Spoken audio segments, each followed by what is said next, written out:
इतना दर्द सहने के बाद भी अगर समाज नहीं जागता तो भाई बताओ मैं क्या करूं?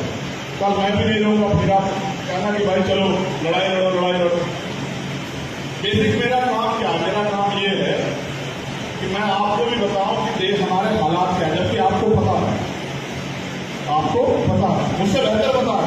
जितने साथियों बैठे बहुत सारा मुझसे बेहतर पता है कि देश में संविधान की बात करते मुझे विद्या भेंट किया। वो संविधान तलवार की नोक पे है। केंद्र की सरकार चाहती है किसी भी तरह को खत्म कर दिया जाए, और जिनको संविधान के अधिकार मिले वो आराम से प्रदेश छोड़े। मैं आपसे भी ये जानना चाहता हूं कि संविधान हमारे लिए, देश के लिए लिखा गया है। क्या हमारे लोगों ने संविधान में रुचि ली, संविधान को पढ़ा, संविधान को जाना, संविधान के जरिए अधिकार मिले का प्रयोग करना सीखा?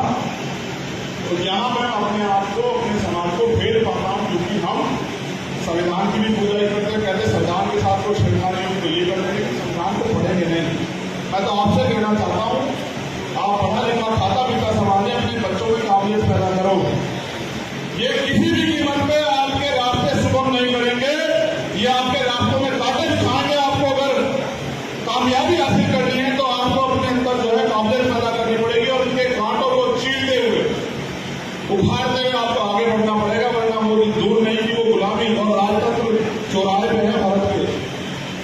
वो दिन दूर नहीं। मेरी लड़ाई यहाँ की मुख्यमंत्री को सरकार से नहीं, मैं उनसे क्या लड़ूं? मेरी लड़ाई तो आप लोगों से, क्योंकि साहब ने कहा कि लोकतंत्र बहुमत के शासन का नाम है, जिनका वोट होगा उनका राज होगा। उन्होंने ये भी बताया कि तुम्हारा वोट 85% है, तो जिनका 85% वोट वो चापलूसी करता है सरकार के यहाँ जाके, जिनका 15% वोट है वो राज करते हैं। देखो कमाल की बात है। सामंतियों ने कहा कि भाई आने मत देना चंद्रशेखर को, वरना जिन में यहाँ हजारों साल से जिनको गुलाम बना के, मैं बताता हूँ कारण क्या है। सामंतियों ने कहा मुख्यमंत्री को कि जिनको हजारों साल से यहाँ घोड़े नहीं चढ़ने देते, अच्छे कपड़े नहीं पहनने देते, जूते चप्पल पहन के अपने घर के आगे से नहीं निकलने देते, जिनकी बहन बेटियों का बलात्कार हत्याएं करते हैं और कोई कार्रवाई नहीं होती, अगर वो आएगा उनके बीच में आगे अपनी बात रखेगा, अगर 2-4 लोग जाके विद्रोह खड़ा हो जाएगा, क्रांति बता देगी, हमारी गुलामी खत्म हो जाएगी, इसलिए इसको आने मत दो, हम तुम्हारे साथ। तो मैं ये कहता हूं कि लगाओ पूरे जोर, और अगर इससे भी काम न करे तो छुड़वाओ गोलियां, तुम्हारी गोलियां कम पड़ जाएगी। लेकिन अब ये गुलामी और सामंतशाही, इसकी जड़ जो है राजस्थान से हम लोग काट के रखेंगे। तो मेरा तो मानना है, माने घर में कुत्ता भी पाल रखा था, अगर कुत्ते के आगे से भी 2-4 बार खाना पीस लोगे वो भी आपको भोगने लग जाएगा। लेकिन इतनी बार अपमानित होकर भी फिर भी आप कुछ लोग बने हुए। अगर ये अच्छी सरकारें हैं तो आपके लोगों के साथ अन्याय क्यों हो रहा है बताओ? और अगर ये अच्छी नहीं है तो आप अपने पैरों पर क्यों नहीं फटकना चाहते? देखो, अपने निजी स्वार्थ के लिए उनके पैर पकड़ने बंद करो। साहब कहते थे नौकर नौकर होता है, जब छोटा हो चाहे बड़ा। इसलिए मैंने नौकरी करना छोड़ दिया और मालिक बनने के लिए मैं पूरे देश में घूमता रहता हूँ कि हमें अपने समाज के अंदर मालिक वाली सोच पैदा करनी है। नौकर का काम होता है मालिक के आदेश को मानना, और मालिक का काम होता है नौकर को उससे काम करवाना। अब आपको ये तय करना है, पढ़ लिख करके अगर आप नौकरी बनना चाहते हो तो फिर पैदा कर सकता हूँ। मेरा राजस्थान से उतना ही प्यार है जितना उत्तर प्रदेश से, जितना मध्य प्रदेश से, उड़ीसा से, छत्तीसगढ़ में पूरे देश में जाता हूँ। मैं आपको ईमानदारी से कह रहा हूँ कि आज भी हमारे लोगों के तंगे कपड़े नहीं है, खाने को रोटी नहीं है। जब बिहार में बाढ़ आती है तो गांव देहात में कौन लोग रहते हैं बताने की जरूरत नहीं है। और जब बाढ़ आती है तो वो लोग, सरकार सुविधा नहीं करती है, वो लोग कहाँ जाते हैं? सड़क पे। सड़क के बराबर में एक चक्रोड होती है, मिट्टी वाला एरिया, जहाँ हम लोग गाड़ी पार करते हैं। उन क्षेत्रों में आके वो अपना ट्रेन वो पल्ली बार के बैठ जाते हैं, रहने लग जाते हैं। कड़वी बातें सुनो, तुम्हें जागे तुम्हारा मैं जोर तुम्हें ले रहा हूँ कि तुम लोग जागो यार। सच इसलिए बता रहा हूँ कि आप राजस्थान से निकल के गए हो, लेकिन सच ये है कि जानो तुम लोग कहाँ हो। तुम में मैं भी, तो वो उस पर रहते हैं सड़क के किनारे 3 महीने। उनका पशु भी वही रहता है, उनकी बड़ी जवान बच्ची भी वही रहती है, उनका बेटा भी रहता है, उनकी पत्नी भी रहती है, वो बुजुर्ग भी वही रहता है। जब गाय पेशाब करती है पानी में तो पेशाब उनके मुंह में पड़ता है। लेकिन क्या करें, मजबूर, आप तो मजबूर नहीं हो। फिर साहब तो बहुत कड़वी बात कहते थे, मैं तो उसको कह भी नहीं पा रहा हूं, लेकिन सच ये है कि हमारी बहन बेटियों का शरीर देखने के लिए वहां जाने वाली गाड़ियां, जो गाड़ियां मौजूद में बैठे ड्राइवर जो है वो एक्सीलेटर में मजबूती से पैर रखते हैं कि इनकी बहन बेटियों का शरीर देखा जाए, तब भी आपको कोई तकलीफ नहीं होती। आप बात मारूफों की करने के लिए बैठे, तो मैं अगर मैंने कुछ कड़वा बोला तो आप अपने दिल में नोटिस करें, मैंने जो कुछ बोला सबसे बोला, मैं कुछ आपसे झूठ नहीं है। लेकिन अगर आज़ादी के 75 साल बाद भी, संविधान के 72 साल बाद भी अगर हमें जानवरी जीवन जीना पड़े और जानवरों से जुड़ी हमारी हालातों को समाज को अपने ऊपर सोचना चाहिए। मैं आखिरी बात कह के अपनी वाणी को विराम दूंगा। बात है 1949, बाबा साहब अम्बेडकर गए थे लखनऊ, एक सभा थी SC OBC के लोगों की, और बाबा साहब से उन्होंने एक टॉपिक दिया कि इससे अपनी बात रखो। बाबा साहब, आपका क्या विचार, पिछड़ों और दलितों आदिवासियों में राजनीतिक संबंध कैसे बने, राजनीति वो कैसे करें, इसके अपने विचार। तो बाबा साहब ने जो बात वहां रखी, मैं वही बात आपसे कह रहा हूं। बाबा साहब ने कहा कि भारत में जाति व्यवस्था बना के ऊंच नीच की खाई बनाई गई है कि वो उससे छोटा है, वो उससे बड़ा। तो पिछड़े आदिवासी दलित लोगों में भी जातियों के का वर्चस्व हावी हो गया है। वो ये जानते हैं कि उनका दुश्मन कौन, और वो इस बात पर चिल्लाते भी रहते हैं, लेकिन फिर भी सामाजिक असमानता के कारण वो आपस में मिलकर राजनीति नहीं करते हैं, एक दूसरे का साथ नहीं देते हैं राजनीतिक सत्ता पाने के लिए। बाबा साहब कहते हैं मैं ये भी नहीं चाहता कि वो रोटी बेटी का रिश्ता करें, मैं ये भी नहीं चाहता कि वो एक थाली में खाए, लेकिन लोकतंत्र में 51% सहमति होना जरूरी है। 49% मुद्दों पर उनकी सहमति ना हो, लेकिन अगर 51% मुद्दों पर सहमति करके मिलजुल के राजनीति कर रहे हैं, यहाँ तो अगर SC ST OBC के लोग मिल जाए, अपने मुद्दे लेकर आगे बैठ जाए टेबल पे, बात करें कि भाई ये मेरा ये मेरा ये मेरा ये मेरा मामला ये होना चाहिए, और वो अपनी राजनीतिक ताकत बनाने का काम करे, तो बताओ कि जब राजनीतिक शक्ति आपके हाथ में होगी तो बताओ फिर ये अन्याय अत्याचार आपके लोगों के साथ होगा। जब DNSS के आप अपॉइंट करोगे, CO आप अपॉइंट करोगे, और उनकी हिम्मत होगी कि वो सामंतवादियों के आगे आपके बच्चों को करने के लिए छोड़ देंगे। तो इसलिए साहब ने कहा कि जो शासक होता है उनकी बहन बेटियों के साथ रेप हत्या नहीं होती, उनके घर नहीं लूटे जाते, उनकी जमीन नहीं छीनी जाती, उनकी मुझ से निकाले जाती। इसलिए मैं अपने समाज को हुक्मरान बनाने के लिए लिख रहा हूं। तो मैं आपसे निवेदन करता हूं कि अगर आपके समझते कि हालात खराब हैं तो कुछ ऐसा बैठे कीजिए राजस्थान में कि ये जो अन्याय अत्याचार हो रहा है ये बंद हो जाए। जो लोग खाने कमाने के लिए राजनीति कर रहे हैं या सर्वे चाटने के लिए कर रहे हैं, उनसे सावधान होकर अपनी ताकत बनाने का काम करें। अगर ये नहीं करेंगे तो फिर आप भी उतने जिम्मेदार हैं, जैसे उस समय बाबा साहब के साथ रहने वाले लोग जिम्मेदार थे कि बाबा साहब के बच्चे मरे, फिर आप भी जिम्मेदार हैं, और मैं भी जिम्मेदार हूं कि समाज पर अन्याय अत्याचार हुआ है और हम चुप, फिर हम बराबर ही होंगे।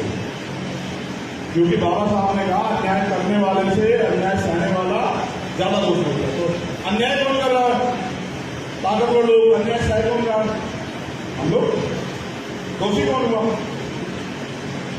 इसलिए मेरी आपसे अपील है कि आज नहीं तो अभी नहीं तो कभी नहीं, कल करे सो आज कर, आज करे सो अब, और पल में मिल जाएगी फिर करेगा कर, तो अभी है मौका, वरना तो 24 के बाद तो पता नहीं डेमोक्रेसी जेल में रहेगा ना। और डेमोक्रेसी वो लोग भी नहीं बचा सकते जो अपने प्रदेशों में डेमोक्रेसी नहीं कर सकते, समझे, वो भी डेमोक्रेसी ऐसे निकम्मों से भी, लुटेरे से भी सावधान है, वो भी डेमोक्रेसी नहीं बता सकते। डेमोक्रेसी वही बता सकता है जो डेमोक्रेसी के असल मायने समझ जाए, और डेमोक्रेसी के असल मायने आपको समझने पड़े। धन्यवाद। जय भीम, जय भारत, जय मंडल, जय जोहर, जय संविधान, और आप सभी के लिए मंगल कामनाएं। मेरे वकील साथियों से निवेदन, जब समाज का न्याय प्रचार होता है वो बहुत उम्मीद से देखता है आपके तरफ, एक बार उनकी उम्मीदों में खड़ा होकर देखिए समाज बहुत विश्वास जब विश्वास करता है अपनी जान भी उठाने के लिए तैयार रहता है, लेकिन बहुत थमा गया तो जल्दी से विश्वास नहीं करता। उसको कमाने के लिए बहुत मेहनत करनी चाहिए। आपसे मेरा अनुरोध, अगर बाबा साहब को मानना है ना, बाबा साहब के विचारों पर चलना, तो उनको पढ़ने की बहुत जरूरत है। एक बार उनको पढ़ के दर्द को समझिए, फिर आपको चंद्रशेखर की जरूरत नहीं पड़ेगी। बहुत बहुत धन्यवाद। जय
इतना दर्द सहने के बाद भी अगर समाज नहीं जानता है तो भाई बताओ मैं क्या करूं। कल मैं भी नहीं रहूंगा, फिर आप कहना कि भाई चलो लड़ाई लड़ो।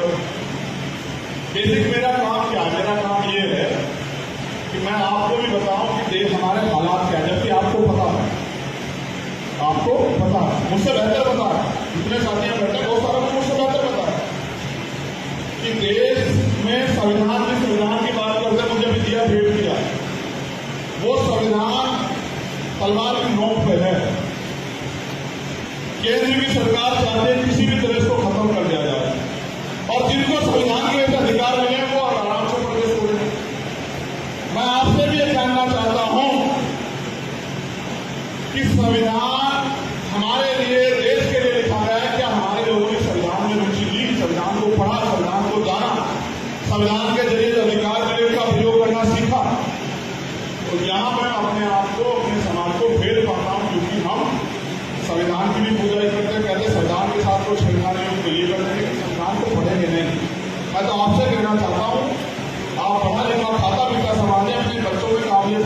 हूं, ये किसी भी कीमत पे आपके रास्ते सुगम नहीं करेंगे, ये आपके रास्तों में कांटे बिछाएंगे। आपको अगर कामयाबी हासिल करनी है तो आपको अपने अंदर जो है काबिलियत पैदा करनी पड़ेगी और उनके कांटों को चीरते हुए, उखाड़ते हुए आपको आगे बढ़ना पड़ेगा, वरना वो दिन दूर नहीं कि वो गुलामी और राजतंत्र चौराहे पे है भारत के।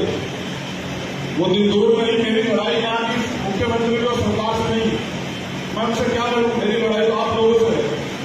क्योंकि साहब ने कहा कि लोकतंत्र बहुमत के शासन का नाम है, जिनका वोट होगा उनका राज होगा। उन्होंने ये भी बताया कि तुम्हारा वोट 85% है, तो जिनका 85% वोट वो चापलूसी करता है सरकार के यहाँ जाके, जिनका 15% वोट है वो राज करते हैं। देखो कमाल की बात है। सामंतियों ने कहा कि भाई आने मत देना चंद्रशेखर को, वरना जिनका यहाँ हजारों साल से जिनको गुलाम बना के, मैं बताता हूं कारण क्या है।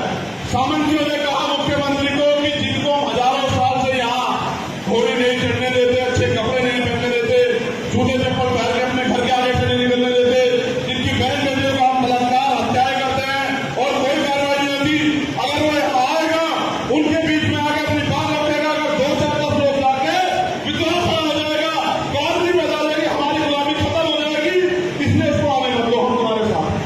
तो मैं ये कहता हूं कि लगाओ पूरे जोर, और अगर इससे भी काम न करे तो छुड़ाओ गोलियां, तुम्हारी गोलियां कम पड़ जाएगी। लेकिन अब ये गुलामी और सामंतशाही, इसकी जड़ जो है राजस्थान से हम लोग काटते रहेंगे। तो मेरा तो मानना है, मैंने घर में कुत्ता भी पाल रखा था, अगर कुत्ते के आगे से भी 2-4 बार खाना पी लोगे वो भी आपको भोंकने लग जाएगा, खाना पीता है। लेकिन इतनी बार अपमानित होकर भी फिर भी आप कुछ लोग को बने हुए। अगर ये अच्छी सरकारें हैं तो आपके लोगों के साथ अन्याय क्यों हो रहा है बताओ? और अगर ये अच्छी नहीं है तो आप अपने पैरों पर क्यों नहीं खड़ना चाहते?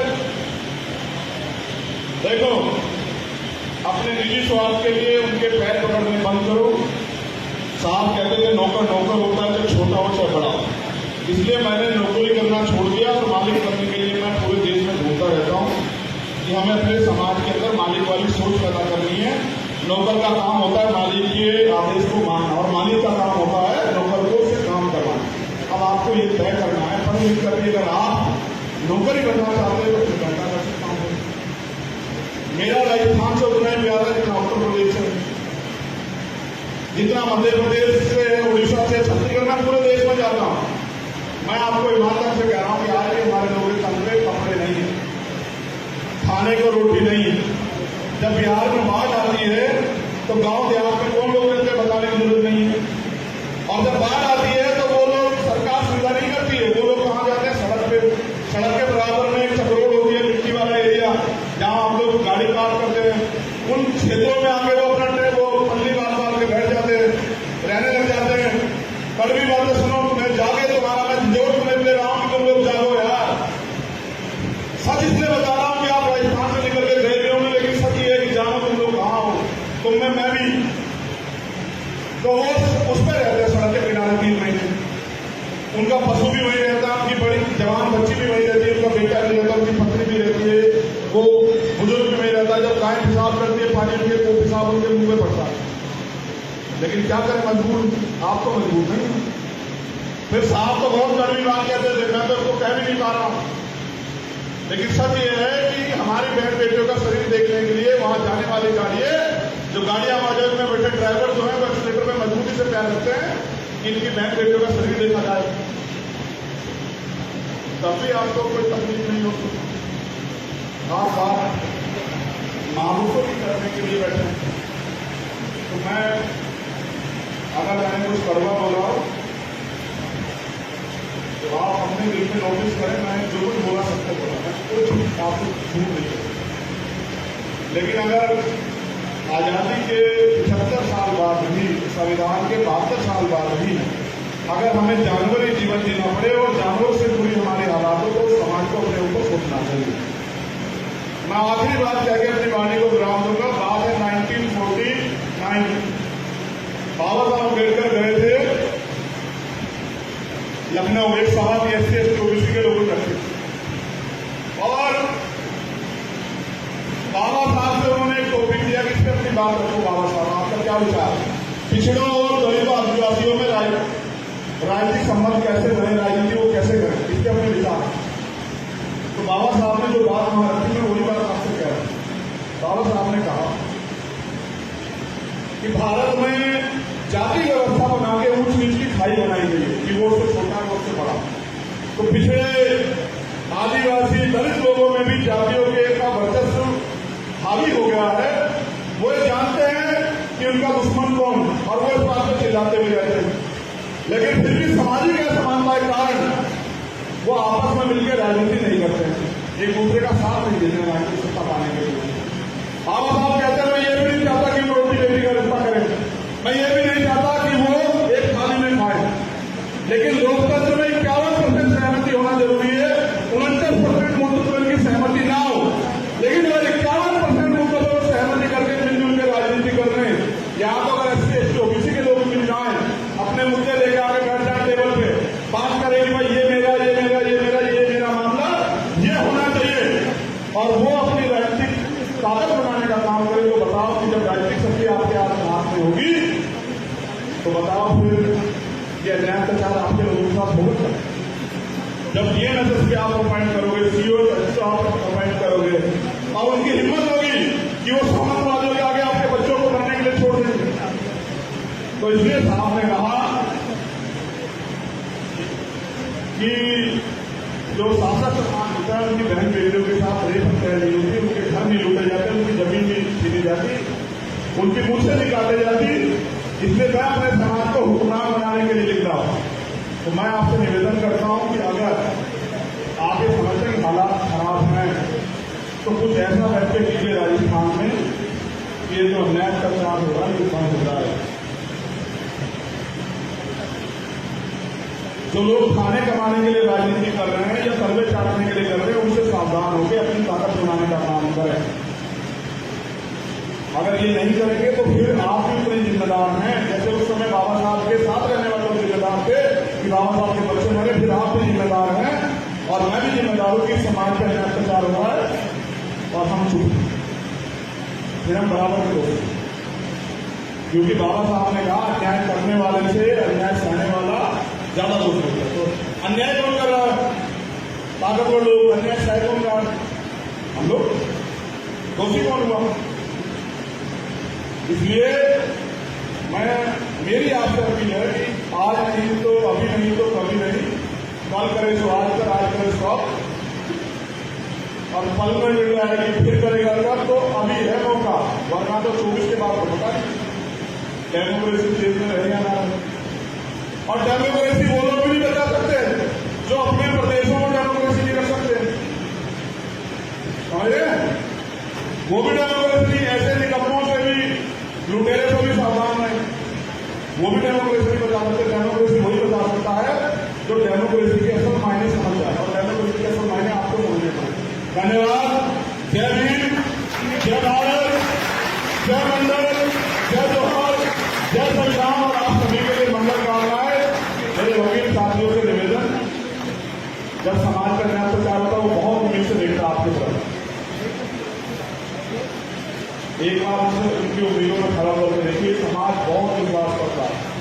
जब विश्वास करता है अपनी जान भी उठाने के लिए तैयार रहता है, लेकिन बहुत ठगा गया है तो जल्दी से विश्वास नहीं करता, उसको कमाने के लिए बहुत मेहनत करनी चाहिए।